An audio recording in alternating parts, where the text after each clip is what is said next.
Well, good morning. Good We morning. are uh, we are quietly trying to be quiet over here as we are live at Hume Lake, and this is kind of actually the reason we're trying to be quiet. Whether that's going to be successful or not It won't. is we have morning devotions that are literally going on like 360 degrees around us. To be fair, when we started, nothing was around us. Nobody was here, but even like this guy, we might interview him. He's like 6 feet over from us over here. So Yes. So, we uh, we have so we already have a bunch, not a bunch. We have a few people that have joined on live. So what you guys missed is it's devotion time right here at camp, and so uh, literally 900 something campers just went out into all over the place. They got kind of some charges. They had a devotional led by their lead counselors, and then they are going out to have quiet times. So we're going to try to be quiet yes, right here, but probably won't be too successful. as you can imagine, 900 kids spreading out to find a quiet place and, you know, does not leave a lot of space for us to be quiet. Exactly. Not that we can naturally be Yeah. quiet. Yeah. That's very true as well. Alyssa, good to see you this Yeah. morning. Good morning. We were so thrilled to get your son here to camp yesterday. Yeah. He appears, I haven't seen him this morning, but as of last night, he appeared to be having a blast. So there you go. Yeah. It's, Look, we've been doing this live from Hume now yeah, for like 5 years, I know. something like that. Hard to believe.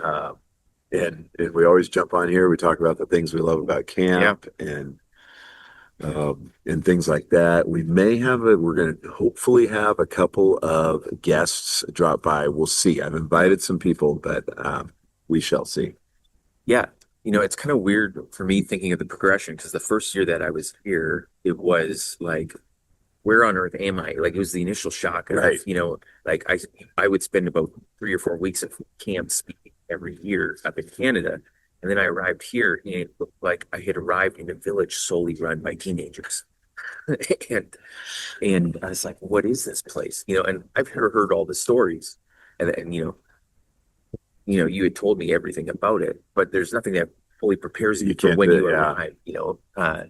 And now you're used to it and you kind of just over the years you kind of just see like you get to see the nuances of everything now, Yeah. right? Like and Yeah. that's I think the cool thing behind it is as you arrive, you get to see just the things, everything behind the scenes. Well, and there's so much That make it work. intentionality in how Hume plans camp and how they, from what they put into the program to what they're doing in the facility. Like, so you guys know, I worked up here for 15 years, and to see the cool little changes and big changes that they've made over the year, uh, been pretty cool. So, want to acknowledge Candace. Good morning. Welcome. Thank you for joining us. D. Kurtz, thank you for joining us as well from Ohio. Wow. That's OHIO. pretty remarkable. My son will be very happy. He loves the Ohio The State Ohio State. University. Yeah. Oh, boy, Luke, how do we say this? We got kids in all three camps here. Yeah. So Ponderosa Meadow Ranch Wagon Train. So from our high schoolers, middle schoolers, wagon train, the kiddos, I got to drive them up yesterday in the van, the rental van, which was an adventure in I screaming. know. There's an extra jewel in your crown in heaven, I think. It's something. It's something. I know. I made the worst mistake you could make as a kids leader yesterday in the van, and I we're driving down the road, and they're loud, and so I try to get them all to stop and get their attention. And I'm like, hey, everyone, like there's this big deal that's getting ready to happen. And then I'm like, look, there's a gas station. Well, that was the dumbest thing I could have done because from that point on, every kid is screaming out, especially, well, you know who your daughter is. Um, and just look, there's a dog, look, there's a cow, look, and then for the next 20 minutes. And I remember Allison Hall is riding shotgun with me, and I look over at her and I go, that was my fault. That was all on me. And she's like, you're getting what you deserve right now, Cliff. Morning, Donna. Good morning, Bonnie. Yep. Love it here. It is a gorgeous day. We'll give you a little little video tour. There you go out at the lake, and you can kind of see the campers there. And then I'm just gonna 360 go. And these are actually a lot of the kids that you'll see around here are actually from another church down the road. Christ Community is over in nope, that's there we go, recenter. There we go. And yeah, so Christ Community's up here, our neighbors, good people over there. Luke, your kids are in camp. How do you feel as a dad having your two boys in Ponderosa in high school camp? Levy's here as a freshman. I think it's kind of fun. Like, so camp, I've kind of talked about this a little bit over the years, I've been a part of camp pretty much from every season of my life. Yeah. From Because you've been like camp speaker, yeah, you've been all the way down to a little camper to from the guy who cleans the toilets to a counselor to waterfront golf instructor, director and all that stuff. But it's what it's fun is I know how much camp has meant to me.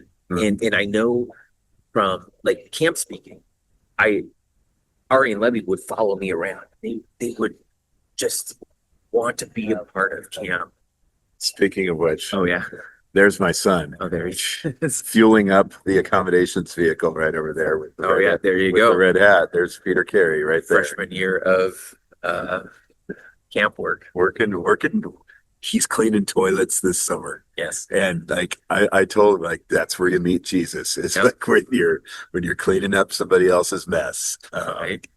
Anyway, so sorry. Oh yeah, no. So like I'd be camp speaking and I'd see Ari and Levy and they just so badly wanted to be a part of like everything, Yeah. because I'm usually speaking at the teen camps or the middle school camps and stuff like that. And they would join in for some of the games and stuff. And now it's kind of fun. I'm sitting back and I'm just getting to watch, Yeah. and watch them participate in that. The And cool part about a parent with that, as a parent with that, is just like letting God work in their lives without us being the one that's trying to force it. yeah, it's like let camp do its thing, Yeah, exactly. you know? And even last night, my daughter, I don't know how, but the story goes is she was standing on the edge of the shower in her cabin and slipped and fell. Well, slipped off the edge and it hit her foot and is somehow injured. And I get a call from Cord like, hey, your daughter's hurt, maybe hurt, I'm not sure. And I'm battling this. Well, would you call me if I was in Sacramento right now? Or are you calling me because I'm here and close by? And should I just like stay out of this situation and let camp do camp? Ultimately, I promise you all, I really am not. I don't think I'm a helicopter parent. But ultimately, we drove down to the health center, checked on Audrey, made sure she was okay, and then sent her back to her cabin. But anyway, It's yeah, like it's one of those things where like I mean you're the same thing, worked at camp forever, right? And like you watch how many hundreds of kids, thousands of kids' lives be transformed by right. camp, and now your kids are there and you're like, I just need to let camp be Let camp, right, and then our job's to pray, yeah. and because I know that moment, right? I Yeah. know that moment that I've seen so many other campers have, where it clicks. Especially middle school, high school. There's that processing starts to happen in their brains, and Yeah. and then suddenly they're like, oh yeah, and so to watch that happen with Peter a few years back, and then now I'm praying for that moment over my other kids. Yeah. Um, Hey, Gary, good to see you on here. Texas, Just having you guys. Christy's from Texas too. Like we got Yeah. multiple Texans on board Yeah. today. We got Ohio. We Yeah. got Candace up north. Nice. Look at us go. Holy, this is the most popular episode we've had in months. Right. It's because you're here, Luke. Definitely not. I think it's location, Right. location. But we might see if we can get a spontaneous interview somewhere in here. Yeah. How you guys doing today? Good. Good. You want to be on the podcast? No, you don't have to be. It's all right. It's all good. We may be two old guys. Right. Christy, I love what you said here. Taking our hands off of allowing our kids to have these experiences is hard. Okay, so I read there's an article came out. I get Christianity Today's like daily email, and there's an article that came out today about building resilient kids, and it had to do with allowing them to be in situations where they can fail and and have hard things happen and learn how to tackle those things on their own without really realizing that there is a phone call and that there is a safety net behind them, but they don't know that, and allow them to grapple like with hard things. And I think sometimes we really, really try to control our kids' environment and everything so that they don't fall, so that they don't slip, so that they don't, have these bad things happen to them. And, and obviously it's our job as parents to provide an environment that they can grow in and all that. But sometimes, especially like this, it's just a great opportunity to slip and fall, right? They're get bruised up. Yeah, and I think it's the same thing too, because same thing too is like with they're in the word, they're doing their devotions, they're wrestling. It's the same thing. They're wrestling with all these different topics that the speaker's challenging them with, and so it's kind of that same way, right? Like they're getting, I want to say, like a little bruised up as they wrestle with these ideas by themselves and like with their peers. You know, spiritually as they're being challenged too. It's not just like the social aspect of it; it's the spiritual aspect that it really starts to bring it out. Yeah, and they've got the staff here that are way cooler than we are. Right? And so I had like I'll do this, and it's going to sound a little braggadocious, but I'm not meaning it to come across that way. But I like the way the story plays out. Is when I worked here, oh, golly, probably 96, 97, 98, somewhere in there. There was this night where, and so at that time I'm in my 20s. So I was going to ask you to tell this story. Okay, Yeah, okay, so it's good. So it's not bragging. This is good. It's just like this cool thing, like, and I'm in my 20s at the time, and there's this kid who is, I'd been talking to, and so we end up like sitting on the porch of his cabin, talking about God and praying together, and just a cool conversation. I have zero recollection of this conversation. I'll tell you that right now. Alyssa, thank you. So kind. But to a bunch of 14, 15-year-olds, not quite there. Popularity is, but yes, thank you, Alyssa. You make us feel good. Yes, I feel affirmed today. But so last night I was interacting with one of the Hume staff in an issue going on with one of our campers. And I go to introduce myself to him, and I'm like, "Hey, I'm Cliff." And he goes, "I actually know who you are, Cliff.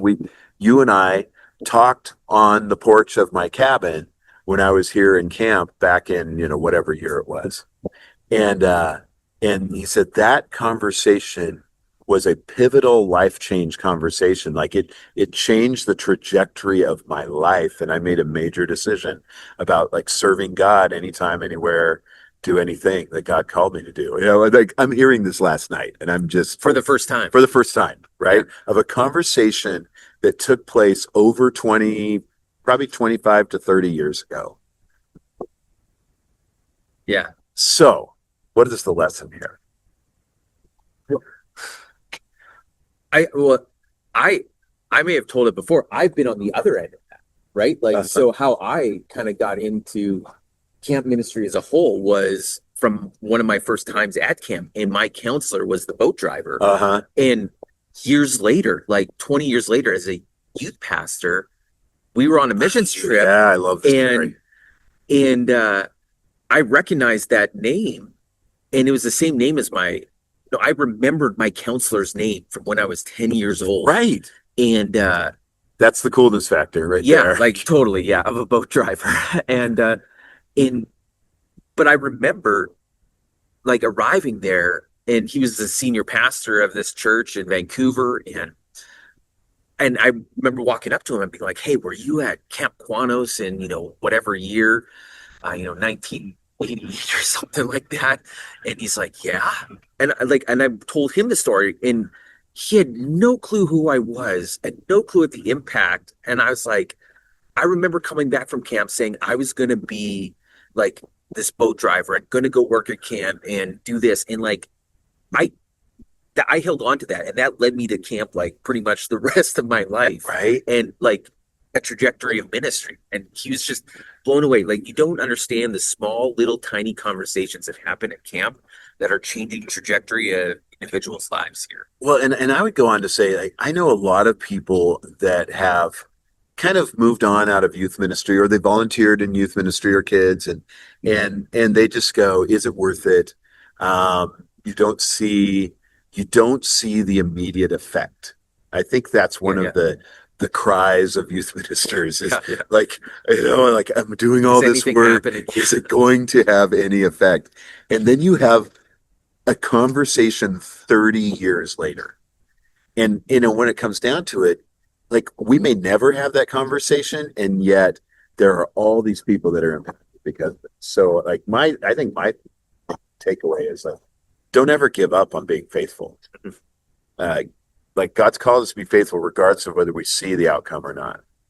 Yeah, well, I think that's even just uh like intentionality. It doesn't Yeah. matter what age group you're working with. Like, I think uh if we look at, even what we were talking about yesterday in Sunday morning, it's the idea of people are so caught up with like the end times, but the real important thing that Paul is talking about in Scripture and in Thessalonians is hey, like, you got to look at what's right in front of you, because the most important thing is these conversations you're having with Yeah. individuals, because the biggest worry for him is people rejecting the truth or not even being presented the truth, because just that small conversation can have huge consequences. Yeah.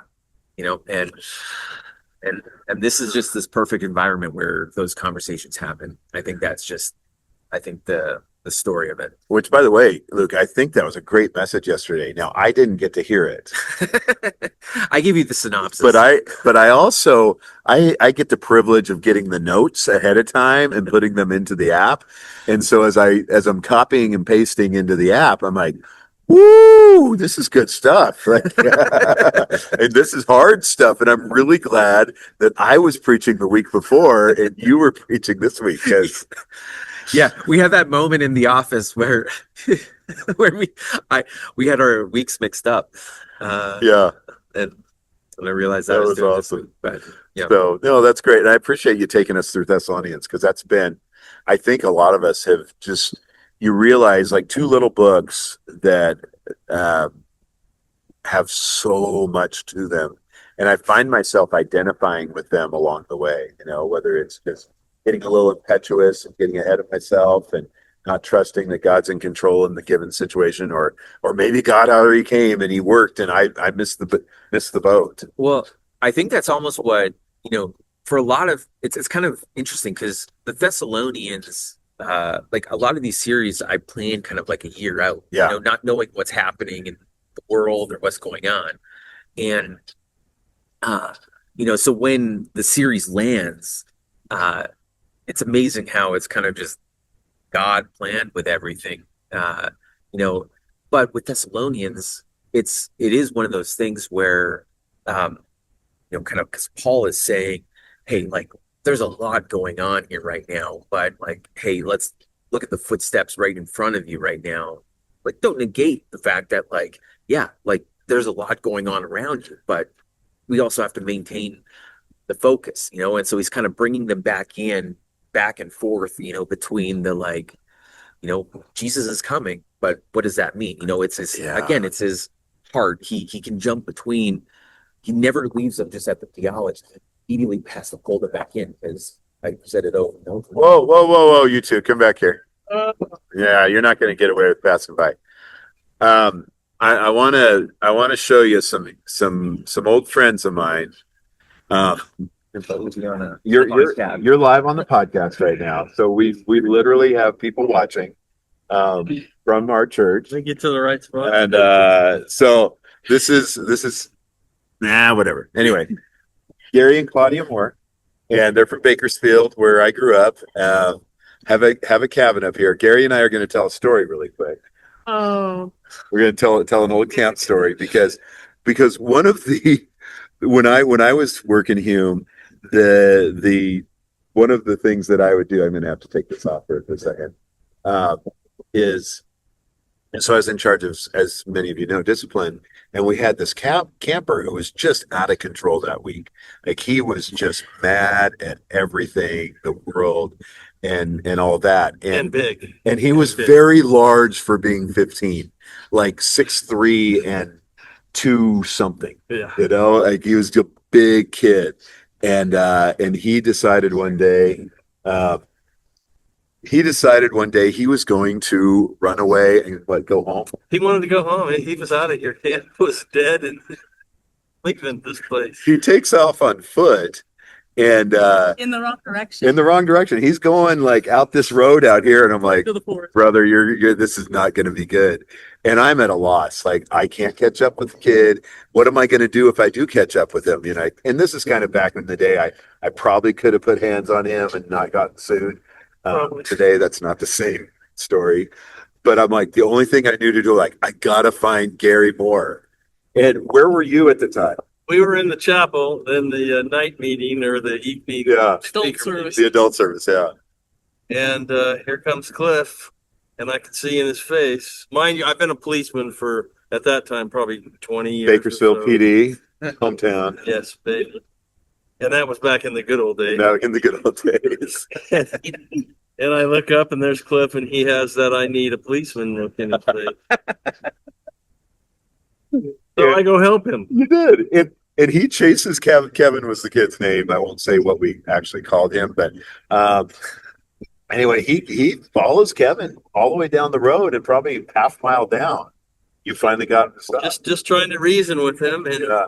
he wanted to have nothing to do with anything at all except I want to go.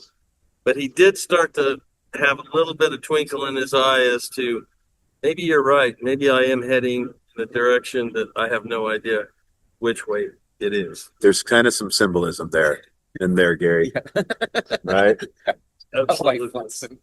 Life lessons. And you got him back into camp. And he, I don't know what happened there, but he submitted himself to us after that. I mean, to the point where Yeah. I had an intern working with me that summer, and I just assigned the intern to be with Kevin for the rest of the week.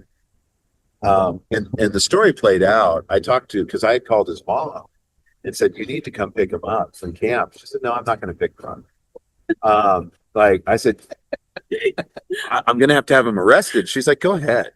Like it was that bad of a home situation. And the youth pastor we were working, he's like, "Yeah, I mean, he's been traded back from dads to moms to grandmas all over." And and you start to get that understanding that like people who are hurting will tend to hurt others, right? Yeah. And act it out, But you never give up. right? You never give up. So Gary, and I was contemplating this yesterday because we had a little incident happen here at the camp where a camper had to be needed to be That was your oldest son? I was gonna say, in the first 24 hours. He's on staff. That's right. This is home. No, but this poor camper had, I mean, anyway, there was a situation. And I watched one of the staff people really step in and de-escalate it. But what I want to ask you, because we're in a day where cops aren't really popular in the world. But you used like trained skills that you had to de-escalate that situation. Yeah, especially because you're not equipped. I'm not wearing my You don't safety have any- belt with all my tools, and I don't have a radio that I can say, I need help. And so you just got to use the mouth and the heart. Yeah, you did that. And having the Lord in your heart, understanding the bigger picture. So all of that to say, like Gary and Claudia are people I look up to, have for years. Grateful for you. Vice versa. So he's And you know what? God's always had his hand over Hume. right? And this place is prayed over. And when Satan tries to thwart God's plans, I believe that there are spiritual battles unseen that happen and help de-escalate that young man wanting to get in a fist fight with you down the road. Well, he tried to do something else later, and I actually stopped him. That was crazy because he was big. He was big, and I remember just putting myself in his way, and he's like, "Okay, now he stopped." Like, what just happened there? Because that's That's why we now work with junior highs.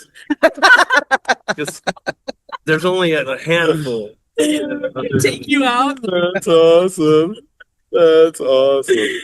And they actually listen to me when I say, don't hurt Gary. Right. I need him around. Don't hurt Gary. Thank you for your years of faithful service. I mean, you were junior high pastors of the church. Yeah, just lay people. Lay people, and brought kids up to him for years, and we're still bringing them. Week 6. Yeah, I love it. It's like, and every time their church would lose a youth pastor, it's like, all right, we got him. So, Yep. Cool.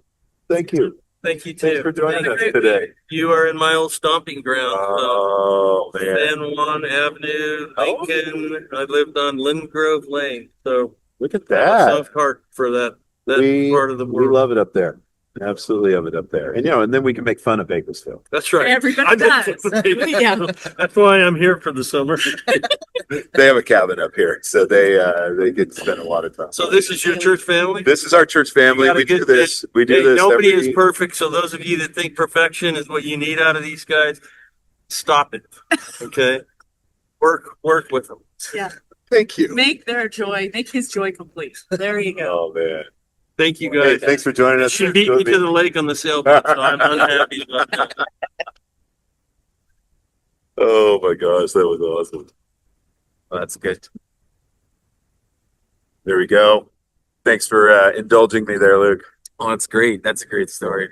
And it's actually funny because last night I remember you telling that story. So Uh-huh. it's kind of funny how all these little Like dots are being connected today with people. This is something we should do in life. I've been challenged about this, is not just telling the stories, but writing them down.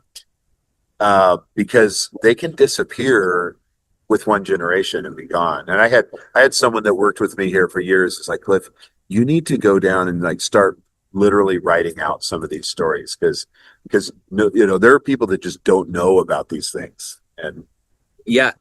I think one of the most fascinating things, I mean, this is camp, but like my one grandma who grew up in Saskatchewan, I've mentioned before, she was like Little House on the Prairie. Yeah, thing yeah, at the yeah. general store, but she kept like all of her stuff, like from a little girl, like to the point where I remember looking through like her little memoirs and it had a receipt from the general store. And I was like, what's this? It's just the number 7. And she's like, oh, that's my phone number. What do you mean it's your phone number? It's just number 7. That's not a thing. we were the town. Yeah. We were the exchange. Yeah. Oh, that's hilarious. But like it's just kind of like you don't realize the stories. Like, I mean, that's just history. But it's now you think of that in terms of like faithful service to the Lord and the stories that happen, camp wise and church wise. Yeah. Tell the stories. Yeah. Tell the stories. Like you never know and how that story is gonna encourage someone. And that's why we're doing a lot of that. We're trying to do a lot more storytelling at Sunrise right now with just how God is at work in people's lives. And when you see it happening in somebody else's life, you get encouraged and exhorted to go on, be faithful, all of that. So Yeah. Like, and I think that's the thing too. It's like from all generations, you know? uh, And I think the cool thing too is it's not like, you know, I can look and say like, oh, I remember when, but the reality is I know now that stuff is happening. It's not just past tense, right? And I think that's been the cool thing to watch in the last little while is just this is what's happening right now. yeah, God is doing right now, in my life and hearing those stories, because you're able to hear you know, this is what God has done, right. but to hear the present tense How it, and how he's acting right now in my life and what he's doing right now in my life is really cool. As people are walking through all sorts of different things. I'll wrap my section here up with one more story for you. And it just came to mind. And I may have told this story in the past. I probably have, but it's always worth retelling because it's one of those that comes back to you don't know how your faithfulness now will play out in future generations.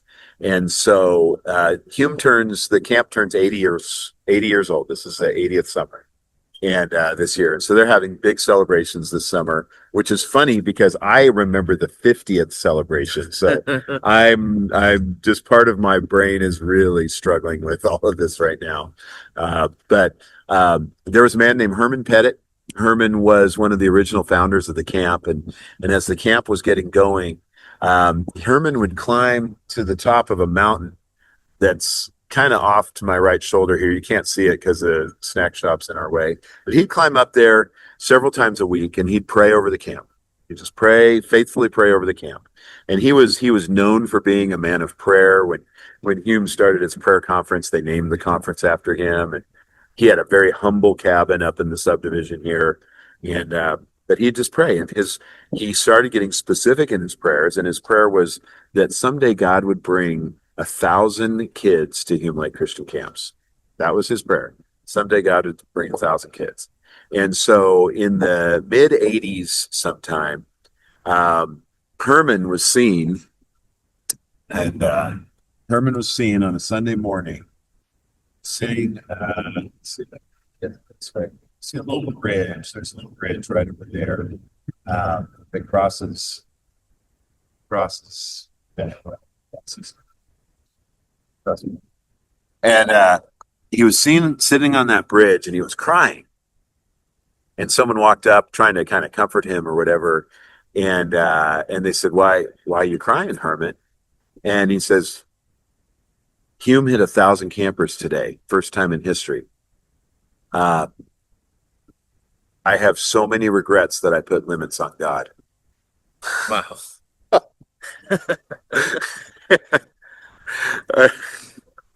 Anyway, faithful man, and just and you think like that was he just faithfully prayed, and then saw that, and he kept praying, and just he adjusted his goals at that point. Yeah, right.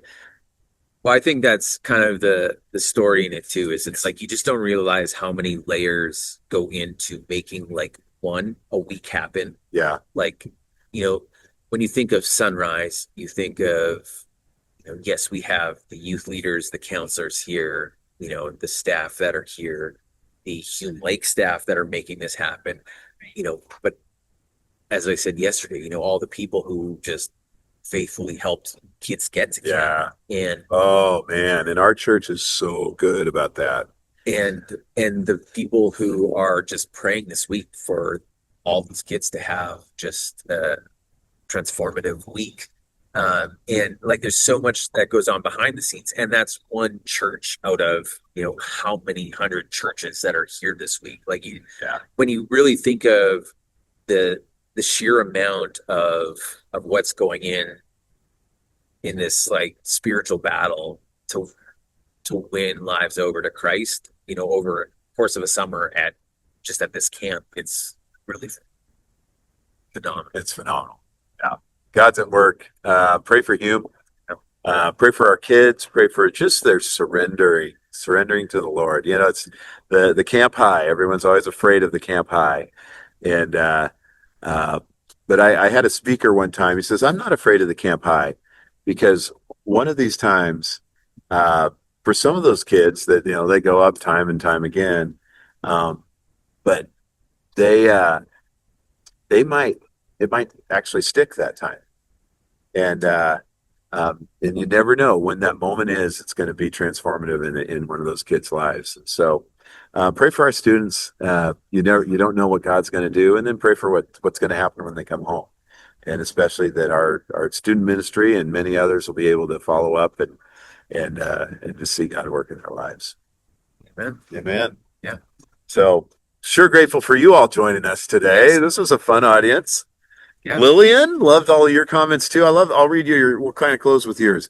My mom kept all my letters when I was in college, lived overseas and statewide. Now I was gifted Storyworth to help record my legacy. That's Love awesome. that. Yeah. I have literally a drawer full of letters in my garage. All right. Every letter that was ever sent to me. There's something special about getting a letter. There's in something the special mail. about getting Like, a letter. I mean, like an email is an email, but Right. when you get a physical letter in the mail, Yeah.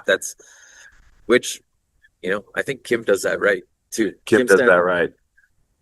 A physical birthday Pastor Kim card to sent everybody in birthday his card country. to, Yep. yeah. So, Okay. Well, God bless you all. We're thankful for you joining us today live from Hume Lake Christian Camps.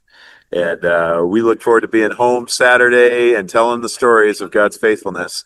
But thanks for your prayers. Thank you for those that supported us financially to be here. I don't think the average cost of a Sunrise camper coming to camp was in the 400 to 450 range, and that's $1,000 camp this here. So Sunrise, well done. Thank you for being faithful. God is good, and we will look forward to seeing you when we come home. All right. Yes, Christy, you too. Have a great week. have a great one. Bye bye.